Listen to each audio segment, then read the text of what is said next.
নমস্কার। What is management, এটা নিয়ে আজকে একটু কথা বলবো। তো আমাকে অনেকেই জিজ্ঞেস করে যে এই ম্যানেজমেন্টটা কী বা কখন আমরা ম্যানেজমেন্ট পড়তে পারি। ম্যানেজমেন্ট সাধারণত আমরা দুভাবে পড়তে পারি, একটা গ্র্যাজুয়েশন লেভেলে এবং একটা মাস্টার ডিগ্রি লেভেলে।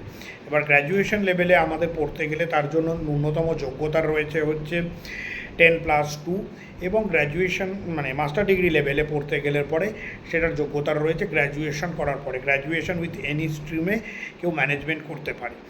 আর যেটা গ্র্যাজুয়েশন লেভেলে করা হয় সেটাকে বলা হয় হচ্ছে BBA, bachelor of business administration, এবং মাস্টার ডিগ্রি লেভেলে সেটাকে বলা হয় হচ্ছে মাস্টার অফ বিজনেস অ্যাডমিনিস্ট্রেশন। এবং এই এখন বিবিএ বা এমবিএর অনেক বিভিন্ন ধরনের স্পেশালাইজেশনও এসেছে। যেরকম বিবিএ হয়তো ফাইন্যান্স রিলেটেড নিয়ে করা যেতে পারে, এইচআর নিয়ে করা যেতে পারে, মার্কেটিং নিয়ে করা যেতে পারে, হিউম্যান রিসোর্স নিয়ে করা যেতে পারে, লজিস্টিক্স এবং সাপ্লাই চেন ম্যানেজমেন্ট নিয়ে করা যেতে পারে, আইটি নিয়ে করা যেতে পারে, বিজনেস অ্যানালিটিক্স নিয়ে করা যেতে পারে।